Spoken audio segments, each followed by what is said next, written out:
kami. Kalian masih menyembah pohon. Tunggu dulu Bahar, jangan gitu kamu.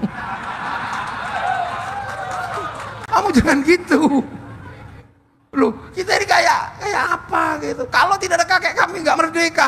Memang kakek mau ikut perang kemerdekaan kan enggak juga. Makanya kalau cari wali hati-hati. Jangan sampai walinya ini tidak terverifikasi. Repot sampai ya. Loh, itu makanya akhir-akhir ini ribut kan. Tiba-tiba ada pasar wali baru. Wali kita kan Syekh Abdul Qadir Al-Jilani, Syekh Hasan Sadili, Syekh Bahauddin An-Naqsyabandi, Imam Ghazali. Ini kan terverifikasi. Kartunya apa? Karyanya ada, saksinya ada, hidupnya terdaftar. Nah sekarang yang ada kan pasaran wali-wali baru yang kita kadang pusing sekarang. Ada wali bisa Isra Mi'raj 70 kali gitu. Loh, ini harus diverifikasi karena kita paling suka menggunakan wifi gratisan. Bahwa pada bulan Muharram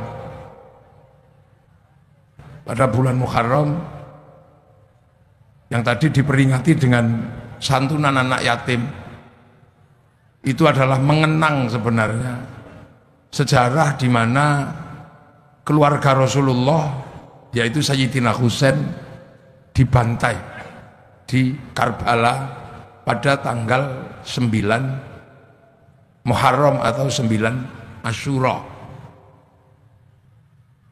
Jadi Sayyidina Husain itu meninggal dengan cara dibunuh karena konflik politik. Makanya politik itu hati-hati, tugasnya Pak Wali Kota ini menjaga. Karena politik itu kalau sudah nggak terkendali, bahkan cucu Nabi pun menjadi syahid karena peristiwa politik. Konflik dengan Bani Umayyah waktu itu. Nah kebetulan untuk menghindari konflik, Sayyidina Husain itu pulang kampung. Karena Sayyidina Husain itu sudah tidak tinggal di Mekah atau Madinah, tapi tinggalnya di Basrah. Basrah itu ya sekitaran Iran, Irak itu. Karena Sayyidina Husain itu menantunya Raja Rustum, yang dulu di Jawa dikenal dengan sebutan Rustam. Aslinya Rustum. Rustum itu Raja Parsi. Parsi itu ya Iran sekarang itu. Dulu Parsi itu penyembah api atau Majusi. Makanya negara masa lalu yang pertama kali membuat mercon itu Parsi atau Persia. Makanya kalau keturunannya pinter bikin rudal itu jangan kaget. Karena dulu Parsi itu pertama kali pembuat mercon. Mereka menyembah api. Nah api Majusi itu ditaruh di bangunan tinggi sekali yang disebut Manaro. Makanya ketika Raja Rustum itu masuk Islam, tidak lagi menyembah api, apinya ditinggalkan tapi Manaronya ditaruh di depan masjid. Nah akhirnya masjidnya orang Parsi punya Manaro. Nah semua orang lihat Manaro depan masjid itu bagus, maka kemudian Manaro diduplikasi, dicontoh oleh seluruh kaum muslimin sampai Cilegon namanya menara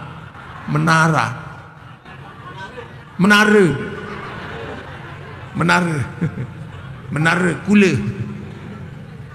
Makanya menara itu sebenarnya adalah sumbangsih peradaban Parsi. Nah Sayyidina Husain sebagai menantu Raja Parsi terbunuh.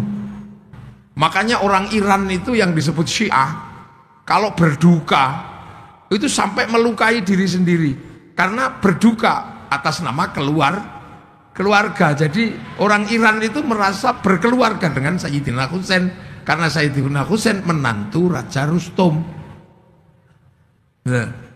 Nah terbunuh di bulan Asyura. Makanya kalau di tempat saya bulan Muharram itu disebut Suro. Kalau di sini Sure. Suro sama. Nah itu karena Asyura. Jadi di sini lebih dikenal dengan sebutan bulan Suro. Karena Asyura diambil belakangnya Suro, kayak Muhammad ambil belakangnya Mat. Abdurrahim Rokim. Nah Asyura Suro. Nah bulan Asyura ini akhirnya kemudian diperingati oleh seluruh kaum muslimin bahwa ini bulan duka. Maka di bulan itu dulu seluruh kaum muslimin tidak bikin kegiatan yang sifatnya senang. Makanya di tempat saya, nggak tahu di sini, bulan Suro itu orang tidak mantu, tidak menikahkan anak, tidak mengkhitankan anak, tidak pindah rumah. Pokoknya kegiatan-kegiatan yang sifatnya senang-senang dihindari di bulan Suro sebagai bentuk akhlak kaum muslimin berduka terhadap keluarga Rasulullah. Tapi dulu yang suka usil itu Belanda. Nah, Belanda itu bikin cerita baru bahwa orang Islam tidak menantu di bulan Suro kalau di tempat saya karena Nyi Roro Kidul mantu. Itu tertuang dalam tulisan Belanda karya orang Indonesia atas suruhan Belanda, namanya Ngabdullah, nulis sebuah tulisan serat yang dikenal dengan serat Darmo Gandul Gatholoco. Nah itu nggak tahu. Nah makanya kita ini masih punya tradisi itu. Orang di Semenanjung Padang sampai Jambi sana, mereka membuat tabut. Tabut itu seperti menara-menara kecil yang dihanyutkan di laut untuk menggambarkan keranda-keranda mayat yang waktu itu dipakai untuk mengangkat jenazah-jenazah keluarga Rasulullah. Itu sebenarnya akhlak kaum muslimin. Nah, apalagi di Indonesia akhlak itu penting karena kita ini bumi berakhlak, bumi bertata krama. Itu yang kadang kita lupa. Makanya anak sekarang ketika ngapain bulan Suro nggak boleh mantu, kamu jangan lupa bulan itu adalah bulan terbunuhnya keluarga Rasulullah. Makanya untuk mengenang selain tidak mantu, melakukan santunan anak yatim. Kenapa santunan anak yatim itu diutamakan di bulan Muharram? Karena hari anak yatim itu hari bulan Muharram atau Asyura. Dan ini kadang kita sudah lupa anak-anak sekarang bahwa ada masalah akhlak. Nah itu. Nah, Islam yang mengalami proses perkembangan ini kan ketemu dengan budaya yang berbeda. Karena Rasulullah lahir tahun 571, itu saat dunia sudah berisi manusia, sudah penuh bangsa, penuh suku. Jadi Rasul itu lahir paling akhir. Tahun 300 Nusantara sudah punya kerajaan Kutai Kartanegara. 350 di Banten sudah berdiri kerajaan Saloka Negara. Tahun 400 berdiri kerajaan Tarumanegara. Itu sebelum Rasul lahir. Jadi sampean jangan bayangkan ketika Rasulullah lahir di sana jahiliyah, tempat kita masih jahiliyah. Enggak. Nusantara sudah penuh kemajuan. Bahkan ketika Rasulullah lahir di Jawa bagian tengah sudah berdiri kerajaan Kalingga dengan Ratu Sima. Kerajaan Galuh itu berdiri tahun 500. Tahun 600 di Jawa berdiri kerajaan Mataram, mempersiapkan pendirian Candi Borobudur. Kita ini kadang kalau ingatan ruang waktu kita ini yang kadang lompat-lompat, sehingga ketika menjelaskan Rasulullah itu seolah-olah dunia masih kosong seperti zaman Nabi Adam. Kalau zaman Nabi Adam itu memang dunia masih kosong, isinya baru 2 orang, ya Nabi Adam sama Siti Hawa itu. Walaupun ketika Nabi Adam suka keluar dan nggak pulang, Siti Hawa marah. Kok nggak pulang-pulang dari mana? Main ke perempuan mana? Loh dek, kita ini baru 2 orang, belum ada yang lain. Loh makanya zaman Nabi Adam itu problemnya ya masih problem percintaan kan. Habil, Qabil. Nabi Nuh, Nabi Idris baru satu suku. Nabi Ibrahim baru beberapa kerajaan yang itu sifatnya nggak gede. Tapi zaman Rasulullah lahir dunia sudah penuh. Makanya Islam itu pada akhirnya ketika keluar dari Jazirah Arab ketemu dengan peradaban yang berbeda. Ini yang harus kita pahami. Kalau Islam sendiri waktu di Arab masih jahiliyah. Jahiliyah kenapa? Nggak ngerti Nabi orang Arab. Karena orang Mekah itu ditinggal Nabi terakhir itu Nabi Ismail. Jadi lama sekali orang Mekah itu nggak punya Nabi. Makanya yang tahu Nabi ya cuman Allah tok. Coba kalau Nabi Muhammad itu lahir di Filistin gitu. Orang Filistin ngerti Nabi. Karena di Filistin ada agama Yahudi, ada agama Nasrani. Di Madinah orang ngerti Nabi. Kayak Banten gini ngerti kiai karena nggak pernah kehilangan kiai. Makanya saya datang ya aman-aman aja, balik. Ya Gus foto. Karena ngerti kiai. Coba ketika saya masuk pedalaman Irian gitu, yang nggak ngerti kiai, mesti saya dikira tim pemburu babi. Loh, ini beneran. Lah makanya ketika Nabi itu turun di Mekah, orang Mekah nggak ngerti Nabi. Yang tahu hanya Allah. Maka dokumen Al-Quran menyebut wa kafa billahi syahida Muhammadur Rasulullah. Ya cuma Allah aja yang ngerti. Orang sana menyembah berhala, dia pagan nggak ngerti Nabi. Kalau dukun ngerti. Makanya ketika diajari Nabi, orang Mekah susah. Tuhannya banyak, diajari Tuhan satu. Konslet dia. Ini apa Tuhan banyak aja pusing, apalagi cuma satu. Udah satu nggak kelihatan lagi. Diajari sholat ngadep Tuhan yang nggak nampak, ya pusing. Biasanya ada patung. Udah gitu sebelum sholat disuruh wudhu. Wah ngerepotkan aja Muhammad ini. Minum aja susah malah wudhu. Apalagi kalau lagi jinabat suruh mandi. Diminum aja susah malah ini disuruh mandi.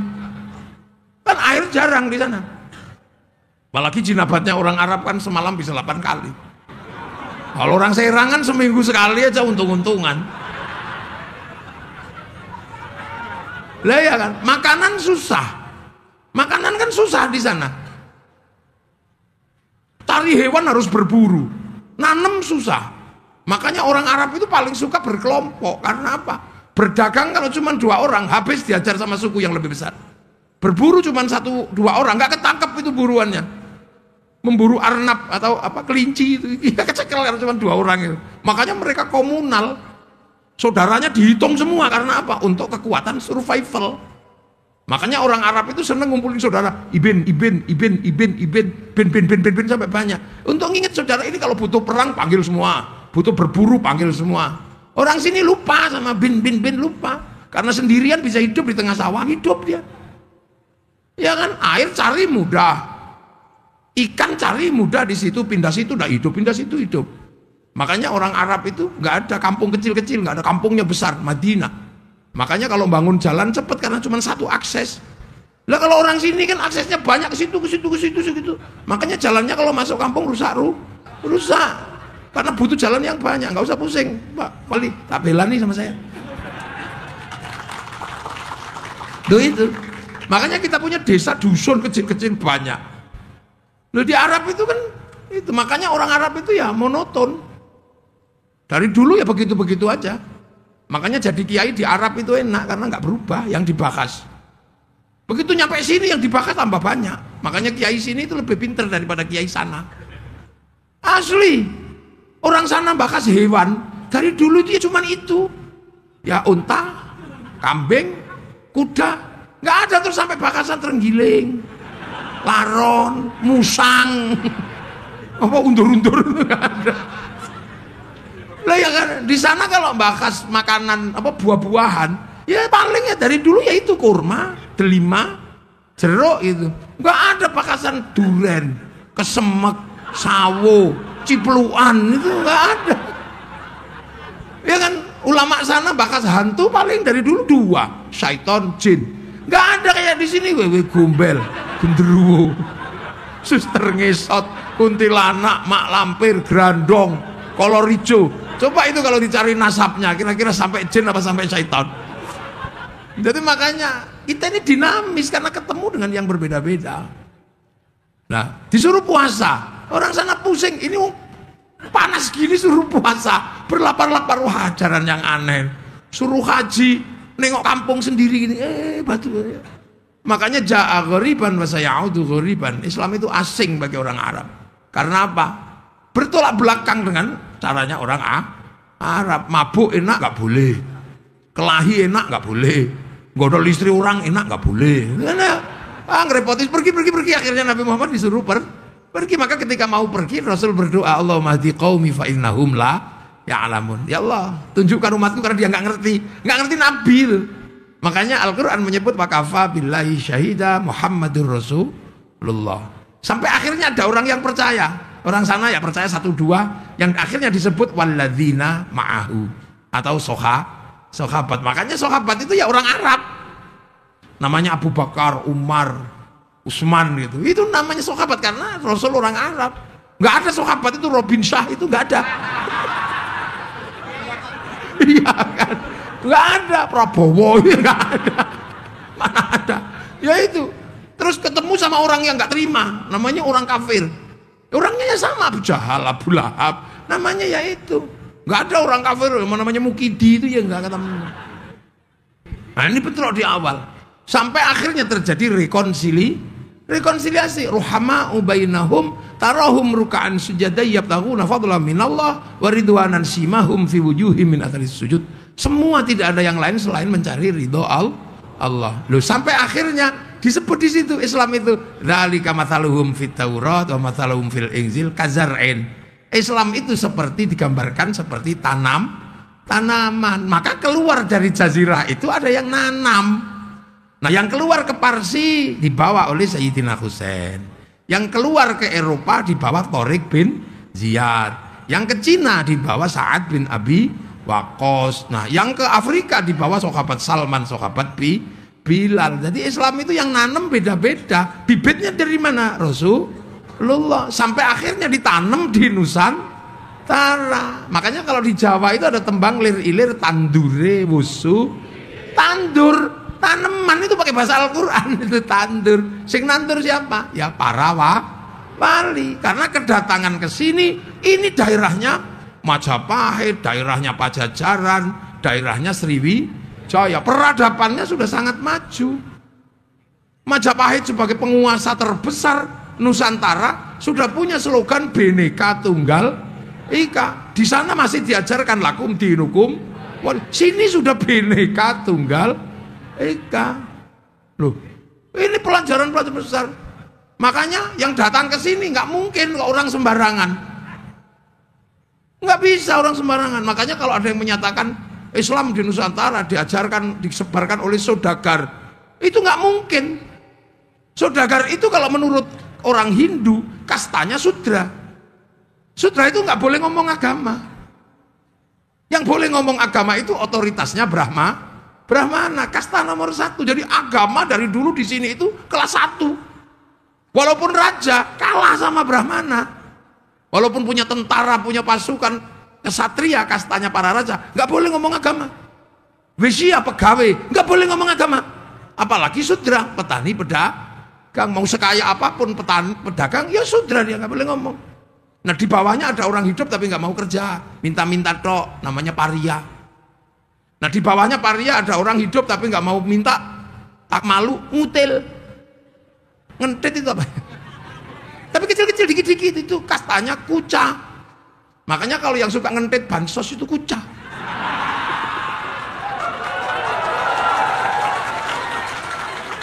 Kuca itu, kuca. Lah di bawahnya ada kasta namanya meleka. Meleka itu maling tapi malu, pakai tutup hitam-hitam, sembunyi-sembunyi.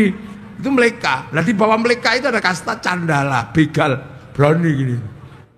Nah itulah untuk ngadepi itu. Makanya otoritas Brahmana itu harus dihadapi oleh otoritas Islam yang seperti apa. Kalau Nabi jelas di sana. Nah otoritas inilah yang menyebabkan yang masuk ke sini yang imbang sama Brahma. Nah yang imbang sama Brahmana itu siapa? Wali. Wali itu la khaufun alaihim walahum yang zanun, punya karomah. Brahmana punya cakti. Makanya cerita tentang penyebaran agama itu tentang kesaktian, tentang apa? Karena kastanya ini memang kasta tertinggi. Kan gitu. Nah, wali-wali inilah yang bekerja tahu. Para wali kok ngajarkan Islam dengan cara kekerasan. Orang sini jagonya kelahi. Loh, orang Nusantara itu kalau diajak kelahi, jangan main-main. Negara di seluruh dunia itu pernah punya masa kelam. Eropa ditumpas sama Mongolia. Mongolia ini penumpas Eropa, penumpas Arab, penumpas Cina. Afrika habis semua, dihajar sama Mongolia yang waktu itu rajanya namanya Genghis Khan. Akhirnya kemudian setelah menumpas Eropa dan sekitar Cina, Arab, mereka ke sini mau menumpas kerajaan Nusantara. sasaran utamanya adalah Singasari. Tapi Singasari punya hubungan bilateral itu dengan kerajaan Banten, dengan kerajaan Sriwijaya, dengan kerajaan Pajajaran bersama melawan Mongolia. Utusannya dipotong kupingnya itu sama Kertanegara gitu. Jadi dulu nenek moyang kita sadis, utusan negara kok ngancam potong kupingnya. Makanya saya ingat waktu Pak Harto ada utusan IMF namanya Kamdesus itu. Ini di depan Pak Harto itu. Sambil teken tanda tangan Indonesia harus pinjam uang pada IMF. Kalau enggak 2001 bangsa ini akan mati. Pak Harto karena cinta pada rakyatnya tanda tangan dia. Itu kalau ingat betul, kalau nggak ada PBB mungkin Pak Harto sudah bawa pisau dipotong kupingnya Kamdesus. Perang akhirnya terjadi perang besar, dihadang mulai Selat Banten sini, Selat Sunda ini sampai Malaka, dihadang dengan semua kekuatan. Apa yang terjadi? Mongolia yang tidak pernah dikalahkan oleh seluruh kekuatan tentara manapun bisa dihabisi di Nusantara. Satu-satunya negara yang pernah menaklukkan pasukan Mongolia adalah negara Nusantara. Loh, jadi makanya jangan diajak kelahi. Lah itulah masalahnya. Ini kalau diurut ke belakang nanti masalahnya sampai di VOC itu bodoh. VOC itu pedagang. Kalau cuma pedagang nipu-nipu gak ada masalah. Begitu dia bawa Marsose itu mencoba menekan orang Cilegon, ya potong aja mereka. Geger Cilegon itu karena mereka ngajak kelahi. Coba kalau nggak ngajak kelahi, aman mereka dagang gini. Begitu ngajak kelahi, satu tangsi habis diajar sama orang Cilegon. Di Surabaya diajak kelahi, habis di Surabaya. Makanya satu-satunya bangsa di dunia yang merdeka karena perang merebut kemerdekaannya hanya Indonesia. Jadi di Indonesia itu jangan dikit-dikit kelahi. Itu apa itu? Kita cuma diem-diem aja, tunggu aja. Ini. Makanya jangan ngajak kelahi orang sini. Orang sana punya samurai, orang sana punya, sini punya golok. Sama aja. Jadi dipikir bangsa ini bangsa ketinggalan. Enggak. Cuman kita belajar diajari akhlak untuk diem. Tapi kalau udah keterlaluan, jangan salah, Belanda aja habis. Jadi, tapi nanti tak jelaskan belakangan. Kita awal dulu ini ya. Biar juntrung. Nah, akhirnya para wali ini melakukan pekerjaan bagaimana melakukan pengislaman. Dengan cara pertanian. Ya nggak mungkin lah orang sini jagonya bertani. Menyebarkan Islam dengan perdagangan, orang Indonesia jagonya berdagang. Jungjung Majapahit, Jungjung Pajajaran itu bisa sampai di di jalur sutra sana, berdagang sampai ke Madagaskar, berdagang sampai ke Arab. Makanya orang sini bawa kopi, begitu dijual di sana disebut Arabica, padahal kopi dari sini. Kopi Cilegon. Di mana ada orang Arab punya kopi? Kalau kurma sih iya. Dia kan kita dagang di sana. Orang di sana tiba-tiba punya rumah kayu besar-besar. Ya dari sini mana ada kayu di sana. Makanya sanak itu alat musiknya cuma terbang kecil-kecil kan, teng gitu. Kecil-kecil karena kayu di sana cuma segitu gedenya. Makanya mereka nggak punya beduk. Iya kan, makanya akhirnya begitu sampai sini usil karena mereka nggak punya beduk dibid'ahkan. Karena mereka nggak bisa bikinnya kecil-kecil. Yang gitu beduk bid'ah. Itu gara-gara dia nggak bisa bikin yang seperti beduk. Karena negaranya punyanya kecil-kecil gitu. Kita alat musiknya sudah gamelan di sini. Alat musik kita itu gamelan terbuat dari logam. Eropa itu kayu tali, gitar itu kan kayu dan tali. Arab terbang sama kulit. Kita itu gamelan pakai logam. Artinya hanya bangsa yang menguasai ilmu pertambangan yang maju dan penguasaan metalurgi yang mapan mampu membuat alat musik dari logam. Ini nggak ada yang jelasin. Makanya setiap kalau tidak ada kakek kami, kalian masih menyembah pohon. Tunggu dulu Bahar, jangan gitu kamu. Kamu jangan gitu. Loh, kita ini kayak apa gitu. Kalau tidak ada kakek kami nggak merdeka. Memang kakek mau ikut perang kemerdekaan kan nggak juga.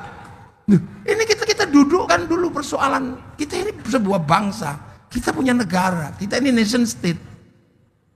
Loh, makanya para wali ketika melakukan pekerjaan bagaimana nanam, orang sering salah paham. Kenapa tidak dengan kekuatan perang? Di sini jago perang mau diajak kelahi. Kenapa tidak melalui jalur perdagangan para? Ini gudangnya pedagang. Dengan jalur apa? Kan gitu. Akhirnya yang dilakukan oleh para wali, ya download. Loh, wali itu kan download kerjaannya. Kira-kira apa yang mau dia? Ya download. Download kemana? Ke pusat datanya dunia.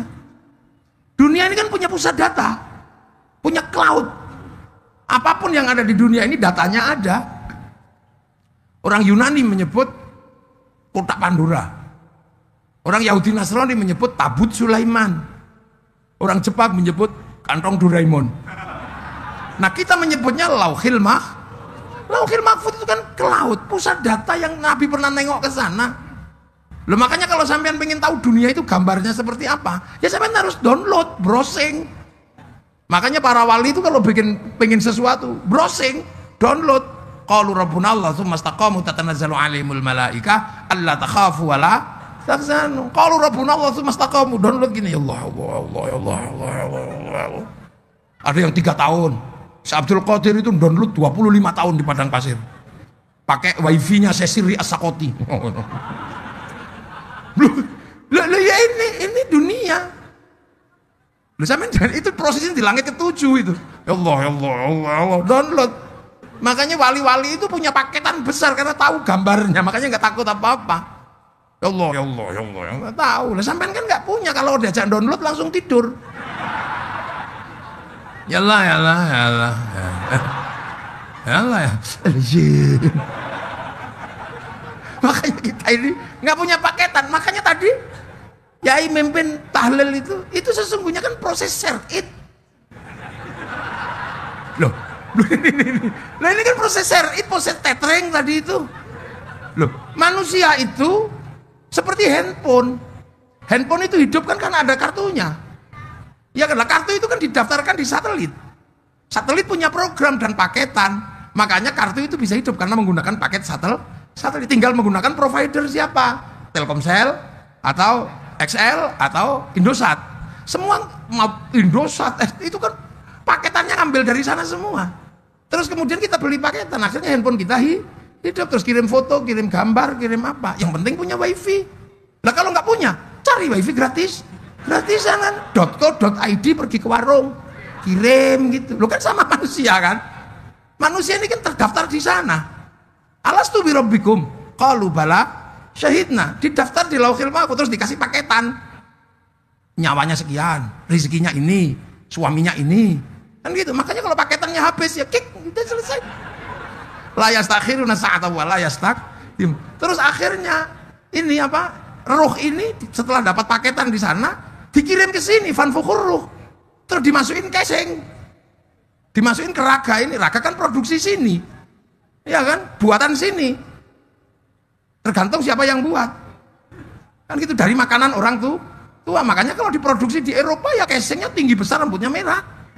Kalau diproduksi di Arab ya tinggi besar, rambutnya keriting. Kalau diproduksi di Cina ya tembem-tembem sipit. Kalau diproduksi di Afrika ya hitam gosong kayak kopi. Kalau produk Cilegon ya kecil-kecil pesek-pesek begini kan produksi itu. Loh, itu kan sama dengan kartu ini dimasukkan ke handphone mana? Kalau produk Amerika namanya iPhone. Kalau produk Cina namanya Xiaomi. Kalau produk Korea namanya Samsung. Kalau produk Cilegon namanya Oppo. Ya kan casingnya beda-beda. Makanya waja'alnakum syu'uban wa qabaila lita'arafu, tergantung casingnya. Makanya yang produksi siapa gitu ya tergantung. Kalau yang produk pesek ya keluarnya pesek. Tergantung yang produksi. Assemblingnya siapa gitu aja. Kalau yang produksi dan yang assembling cantik sama ganteng, nah ini keluarnya.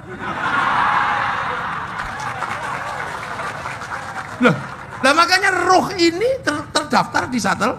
Makanya nyawa orang itu punya apa? Bisa membawa paketan langit, terhubung sama langit. Makanya sampai jangan macam-macam gitu lah. Seluruh pekerjaan ruhani pasti jejak digitalnya ada di Lauhil Mahfuz. Kayak sampai handphone gini, mau gitu ya ada catatannya, ya bayar. Nah kita juga punya sama. Makanya manusia itu ketahuan apapun karena ruhani terhubung dengan Lauhil Mahfuz. Nah paket Lauhil Mahfuz itu apa? Sholat, Al-Quran, itu kan paketan sana. Turun ke sini di bawah Nabi. Makanya kita bisa juga menerima paketan itu. Tinggal mau paket apa? Kalau paket komplit ya 30 juz. Kalau paket hemat ya Yasin. Makanya ada yang jualan paket hemat namanya Yasinan. Kalau yang paket irit ya kulhu. Iya kan?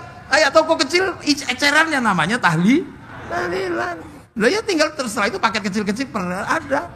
Karena itu ada paket khusus untuk kelahi, ada. Ina patostum jabarin. Ada paketan pemburu. Wama romaita id romaita walakinnallaha roma. Lalu gitu, ada paket cinta. Kalau cintanya ditolak ada paket khusus itu. Innahu min Sulaiman wa innahu bismillahirrahmanirrahim. Ada paket untuk istri cerewet, ada. Sumumbuk menumium paula. Ya, makanya ada itu sebenarnya paket, itu paket-paket.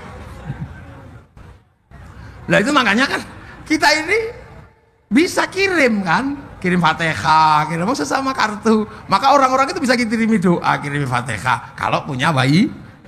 Nah kalau nggak punya wifi, ya cari wifi gratisan. Wifi-nya siapa? Wifi-nya Nabi, wifi-nya wali. Namanya apa? Tawasul itu kan cari wifi gratisan. Makanya kalau cari wali hati-hati. Jangan sampai walinya ini tidak terverifikasi, repot sampean.